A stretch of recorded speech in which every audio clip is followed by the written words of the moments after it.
नमस्कार, न्यूज मंच देख रहे हैं आप और मैं हूं विशाल वैभव। बीजेपी सांसद डॉक्टर सुधांशु त्रिवेदी ने जो है आज बीजेपी मुख्यालय में जो है प्रेस वार्ता कर जो है राजद सुप्रीमो लालू प्रसाद यादव की तारीफ़ की, साथ में कुछ विपक्षी नेताओं की भी तारीफ़ की है। आखिर इस नए साल में उनके इस तारीफ़ करने की वजह क्या है, आप सुनिए उनके इस प्रेस वार्ता को। आखिर उन्होंने नए साल में विपक्षी नेताओं की तारीफ क्यों की है। बने रहिए न्यूज मंच के साथ। न्यूज मंच के लिए विशाल वैभव। देखिए, हमारे सुल्तान साहब जो हैं शीश महल के, कई नाम हैं उनके, फर्जीवाल हैं, नटवरलाल हैं, लेकिन वो ऐसे गिरगिट हैं जो रंग बदलने में माहिर हैं। और इस गिरगिट के बदलते रंग, कभी नीला पीला, कभी हरा, तो कभी भगवा के संग, तो बहुत कुछ हो रहा है। मुझे लगता है अरविंद केजरीवाल को जिस तरह से मैं समझती हूं कि जब स्थिति ऐसी हो जाए और पानी सर से ऊपर चढ़ जाए, तो अरविंद केजरीवाल कहते थे बस रायता फैलाओ, तो इतनी गंदगी कर दो, इतना छीछा लीदर कर दो कि कुछ भी लॉजिक, तर्क, तुक, तरीका ना बचे। इतनी बातें कहने को हैं। मैं गुजारिश करूंगी हमारे भाई सुधांशु जी से, आपके समक्ष कुछ और चीजें रखें। मतलब ये इसकी सिलसिलेवार ये जो सीरीज है चलती रहेगी। मित्रों, आज 1 जनवरी है। मैं आज आप सबको बधाई देना चाहता हूं कि रोमन गॉड जैनुस के नाम पर रोमन किंग न्यूमा मेम्फिलिस के द्वारा मूलतः प्रतिपादित, जूलियस सीजर के द्वारा started, pope Gregory the 13th के द्वारा 1582 में करेक्टेड और अंग्रेजों द्वारा 1752 में अंगीकृत इस अंग्रेजी नववर्ष के प्रथम दिन की आप सभी को बधाई। और 2024 का वर्ष गुजर चुका है और ये वर्ष भारत की राजनीति और विश्व में एक अद्भुत, विस्मयकारी, सुखद और विचित्र अनेक प्रकार के स्मृतियां छोड़ गया है।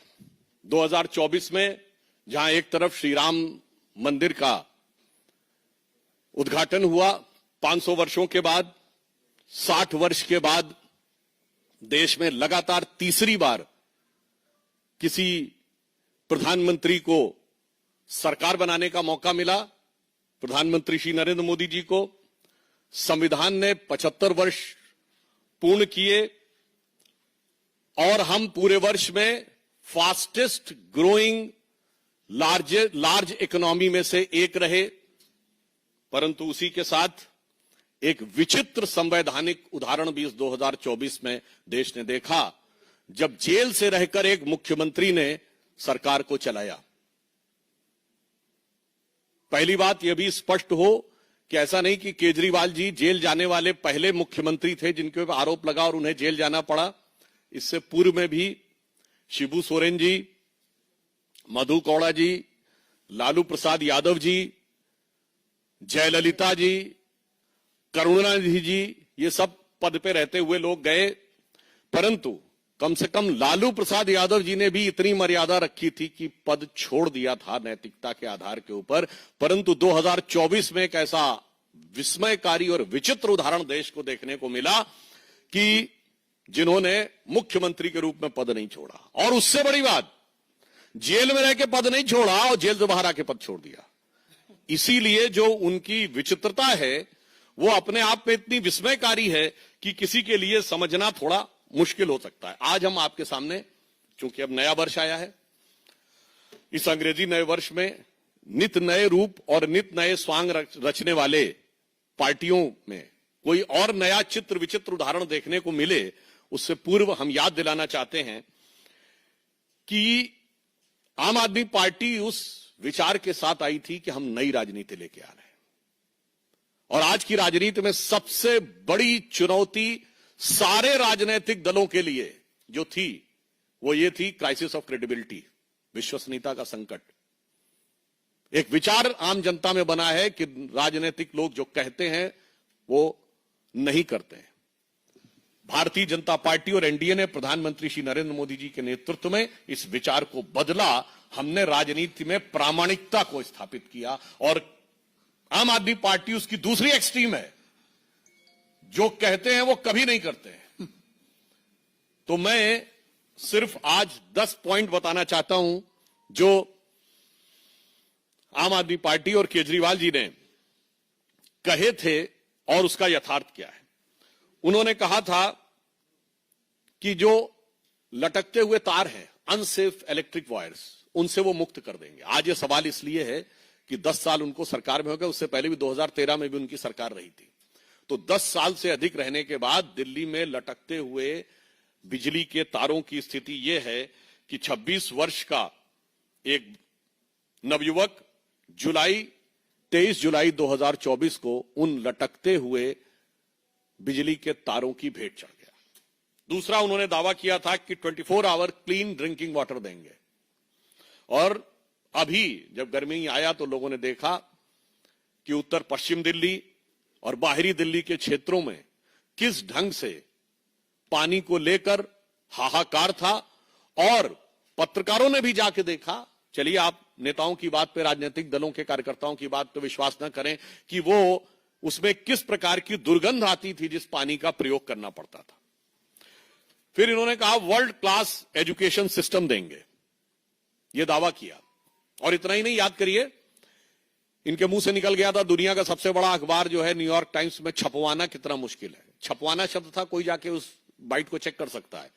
तो पहले तो पढ़े लिखे मुख्यमंत्री को यह नहीं पता था कि दुनिया का सबसे बड़ा अखबार न्यूयॉर्क टाइम्स नहीं है, दुनिया का सबसे बड़ा अखबार है जापान का यामिनो शिमरी, और अमेरिका का भी सबसे बड़ा न्यूयॉर्क टाइम्स नहीं है, अमेरिका का सबसे बड़ा है यूएसए टुडे। खैर, इस अत्यधिक पढ़े लिखे मुख्यमंत्री को ने कहा छपवाना कितना मुश्किल है, और हकीकत क्या थी कि high court has reprimanded that the flawed education system, और इसमें कई चीजों को लेकर कोर्ट ने अप्रसन्नता जाहिर की। यानी दावा ये और वास्तविकता ये। फिर इन्होंने कहा मेडिकल ट्रीटमेंट को बहुत इंप्रूव करेंगे, और वास्तविकता यह थी कि कोविड के दौरान क्या हाहाकार मचा, और उस हाहाकार के ऊपर ध्यान देने की बजाय प्रचार के ऊपर सारा ध्यान था। आप सबको याद हो कि मोहल्ला क्लिनिकों में जो भ्रष्टाचार की चीजें प्रकाश में आई, जिसमें एक प्रकरण ऐसा था कि एक दिन में 539 लोगों का निस्तारण हुआ, जबकि मोहल्ला क्लिनिक 9 बजे से लेके 1 बजे तक 4 घंटे में चलती है। 240 मिनट में 539 लोगों का निस्तारण, मतलब 20 सेकंड के अंदर डॉक्टर ने मरीज को देख भी लिया, असेसमेंट कर भी दिया, पर्चा लिख भी दिया, और दवा मिल भी गई। और कौन सी ऐसी मोहल्ला क्लिनिक थी जिसकी इतनी कैपेसिटी थी कि सीसीटीवी फुटेज दिखाई जाएगी 539 लोग आके कहां खड़े हो गए थे। यह यथार्थ था। उसके बाद उन्होंने कहा पोल्यूशन फ्री एनवायरनमेंट देंगे। आज स्थिति यह है, इसमें कुछ कहने की जरूरत नहीं है। जिस तरह इस समय जाड़े का मौसम चल रहा है, हाँ, हम ये कह सकते हैं कि हम उनको शुभकामना भी देते हैं। केजरीवाल जी का स्वास्थ्य बेहतर हो गया है। मुख्यमंत्री बनने से पहले जिस चीजें नजर आती थी, मगर दिल्ली की आबो हवा की सेहत बहुत खराब होती चली गई है। इसके बाद इन्होंने कहा कि जो कूड़े के ढेर, यानी ये छठा पॉइंट है, कूड़े के ढेर, इनको समाप्त करेंगे। और आज स्थिति यह है कि कूड़े के ढेरों की हाइट बढ़ रही थी। कुतुब मीनार से कुछ मीटर की दूरी के ऊपर, कुछ थोड़ी दूरी के ऊपर जो कूड़े का ढेर है, उसकी हाइट ऐसा समाचारों में आया कि 8 मीटर तक बढ़ गई है। 7वां दावा, दिल्ली महिलाओं के लिए सुरक्षित बनाएंगे।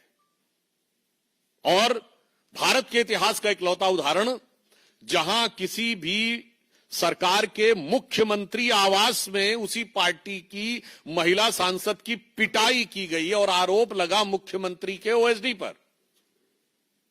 पूरे भारत में ऐसा उदाहरण नहीं मिलेगा। मायावती जी के ऊपर स्टेट गेस्ट हाउस कांड में हमला हुआ था, वो समाजवादी पार्टी की सरकार ने किया, तो विरोधी दल था। यहां तो सत्ताधारी दल की, अपनी पार्टी की महिला के साथ। और जो कुछ महिलाओं के साथ अन्य चीजें हो रही हैं, वो किसी से कोई छुपा हुआ नहीं है। जो चीज इनके अधिकार में, ये कहते हैं ना कानून व्यवस्था अधिकार में नहीं। अरे भाई, मुख्यमंत्री आवास के अंदर की सारी व्यवस्था तो आपके अधिकार में थी, और मांगने पर सीसीटीवी भी नहीं थे। अब आप देखिए, अगला इनका था कि कच्ची कॉलोनीज जो हैं उनको बेसिक इम्यूनिटी, जो मूलभूत सुविधाएं हैं, उनसे युक्त कर देंगे। संगम विहार में जिस प्रकार की चीजें देखने को मिली उससे बहुत साफ है कि यह दावा बिल्कुल यथार्थ के धरातल पर चूर चूर होता नजर आ रहा है। फिर इन्होंने ये कहा था कि जो झुग्गी झोपड़ी के में रहने वाले लोग हैं उनको स्थायी आवास देंगे। आज 1 दशक पूरा होने के बाद भी ये दावा सिर्फ हवाई दावा है, जबकि प्रधानमंत्री जी के प्रेरणा से चलने वाली योजना में 3024 फ्लैट्स अब तक कालकाजी एरिया में झुग्गी झोपड़ी के लोगों को दिए जा चुके हैं। हम जो कहते हैं वो करते हैं, और जो वो कहते हैं वो कभी नहीं करते। अब यमुना की सफाई, आप सभी को पता है, उनका वीडियो भी अवेलेबल है कि यमुना की सफाई कैसी करेंगे कि वो नहा के दिखा देंगे, और आज स्थिति है कि वो पास जाने में भी हिचकते हैं। यमुना की झाग वाली फोटोएं आप सबने देखी। अतः ये 10 पॉइंट हैं जो हम लोगों ने कहे कि केजरीवाल जी के दावे। 1, बिजली के तार, दूसरा क्लीन ड्रिंकिंग वाटर, तीसरा वर्ल्ड क्लास एजुकेशन सिस्टम, चौथा स्वास्थ्य की बेहतर सुविधाएं, 5वां पर्यावरण प्रदूषण, 6ठा गंदगी के ढेर, 7वां महिला सुरक्षा, 8वां कच्ची कॉलोनियों में बेसिक फैसिलिटीज, और 9वां झुग्गी झोपड़ी के लोगों को मकान, और 10वां यमुना की सफाई। ये तो नहीं किया, मगर काम ऐसे अद्भुत किए हैं कि भारत की राजनीति में उदाहरण न मिले। देखिए, नई राजनीति के लिए जो लोग आए थे, इन्होंने एक ऐसा उदाहरण दिया कि इनकी सरकार के मंत्री तो जेल में रहे, मंत्रियों को आपने बहुतों को देखा होगा, इनके पार्टी और सदन में टॉप पद पर बैठा हुआ हर व्यक्ति किसी न किसी भ्रष्टाचार के आरोप में जेल गया। मुख्यमंत्री के रूप में केजरीवाल जी, उप मुख्यमंत्री के रूप में सिसोदिया जी, और संसद में इनके नेता सदन संजय सिंह जी।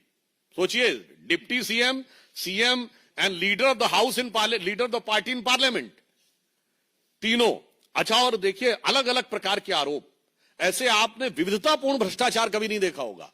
ये तीनों शराब के घोटाले में गए, तो स्वास्थ्य मंत्री सत्येंद्र जैन जी हवाला के मामले में, अमानतुल्लाह खां वक्फ बोर्ड में घोटाला करने के मामले में, तो अभी अभी इनके एक नरेश बालियान जी माफिया के साथ लिंक के मामले में, तो बहुत पहले इनके एक मिस्टर तोमर थे जो फर्जी डिग्री के मामले में, और यहां तक कि इनके एक विधायक के ऊपर यह भी आरोप था, उनकी पत्नी ने आरोप लगाया, हम नहीं कह रहे हैं कि वो अपने कुत्ते से कटवाते थे। तो मुझे लगता है कि इतने प्रकार के विविधतापूर्ण भ्रष्टाचार के आरोप इतने कम कालखंड में किसी पॉलिटिकल पार्टी में नहीं लगे होंगे, जिसका उदाहरण आम आदमी पार्टी ने प्रस्तुत किया है। और पंजाब में इनके 2 मिनिस्टर जो हैं वो आरोपित हो चुके हैं, और मुख्यमंत्री के ओएसडी के ऊपर अपनी पार्टी की सांसद के साथ मारपीट का उदाहरण आपको खूब सर्च करिएगा, मुझे लगता है भारत के इतिहास में नहीं मिलेगा।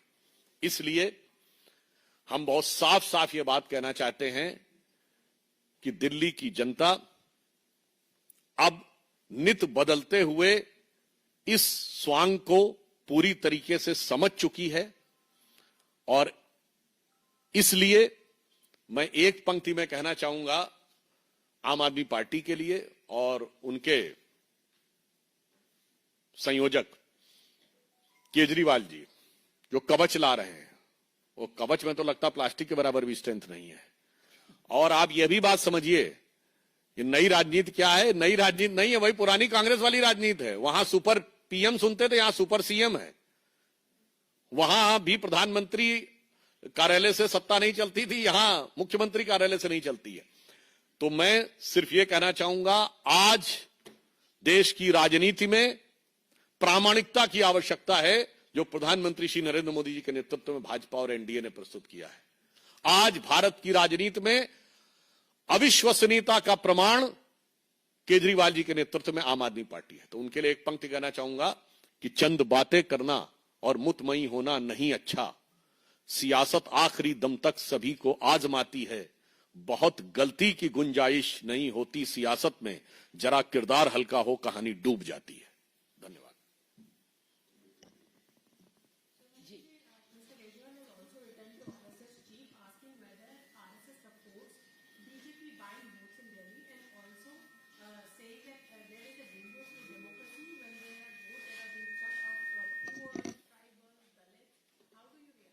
मुझे लगता है मीडिया में बने रहने की छटपटाहट और बौखलाहट में वो ये भी नहीं ध्यान रखते जो सरकारी आदेश के द्वारा मुफ्त में दारू बिकवाते हैं, मतलब एक पौवे के बदले दूसरा पौवा फ्री देने वाले आज कह रहे हैं कि ये बांटा जा रहा वो बांटा जा रहा। मुझे लगता है ये केवल मीडिया का ध्यान आकर्षित करने के अलावा और कुछ नहीं। और मैं उनसे कहना चाहता हूं, संघ को लिखिए नहीं, संघ से सीखिए। झुग्गी झोपड़ी और दलित बस्तियों में काम करने वाला भारत का सबसे बड़ा ऑर्गेनाइजेशन है सेवा भारती, जो आरएसएस से जुड़ा हुआ है। तो सेवा का भाव सीखिए, सियासत की चाल छोड़िए।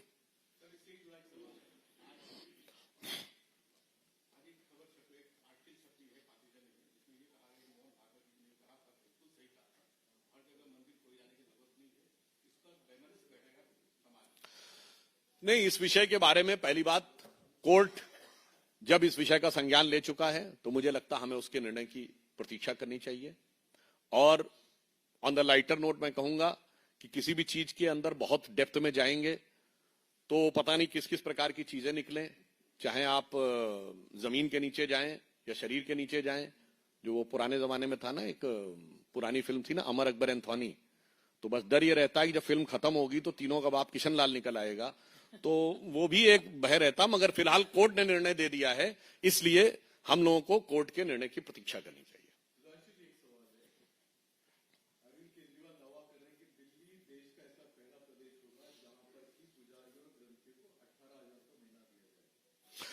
देखिए, भारत की परंपरा में, पंचतंत्र में आप लोगों ने बगुला भगत जरूर सुना होगा। एक भक्त होता है, एक बगुला भगत होता है।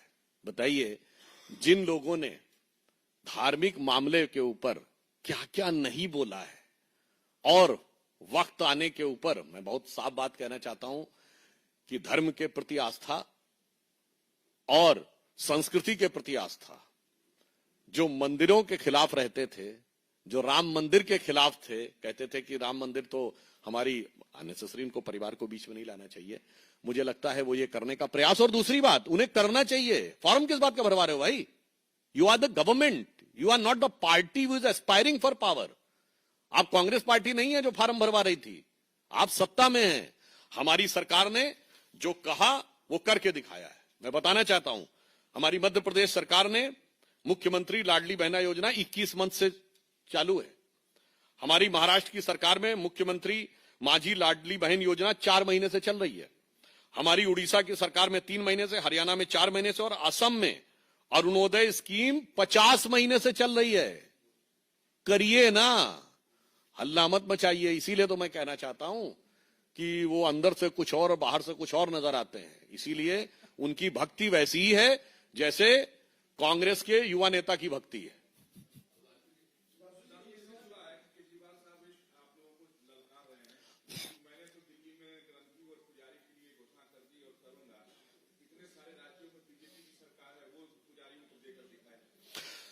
देखिए, एक बात मैं कहना चाहूंगा। पहली बात तो उन्हें करना चाहिए, दूसरा हम ये कहना चाहेंगे, यहां पर बात सिर्फ पैसे की नहीं, बात तो सम्मान की भी है। अगर सिर्फ पैसे की बात होती तो अंग्रेजों के जमाने में भी हो जाता। बात मान सम्मान स्वाभिमान की है। यदि कोई व्यक्ति, ये वैसे ही हैं जिनके अंदर भक्ति नहीं है और पूजा की पुजारियों को देने की बात करते हैं, जैसे ये वो लोग हैं जो बगैर रोजा रखे रोजा अफ्तार करते हैं।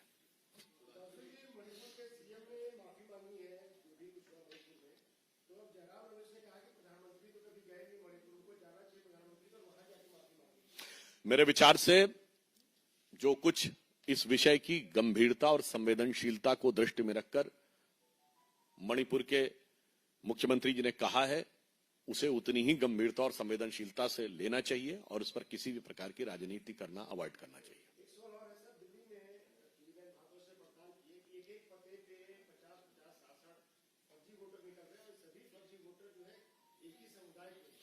देखिए, बहुत बड़ी चुनौती है, बड़े शहरों में विशेषकर होता है। दिल्ली चूंकि देश की राजधानी है, तो जो घुसपैठिए आकर सेटल हो रहे हैं, यदि इनकी जांच हो तो इससे किसको परेशानी हो रही है ये सहज समझा जा सकता है।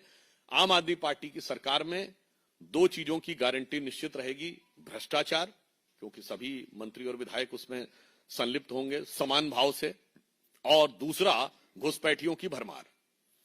भारतीय जनता पार्टी इन दोनों को निर्मूल करके दिल्ली को निर्मल करने के लिए प्रतिबद्ध है।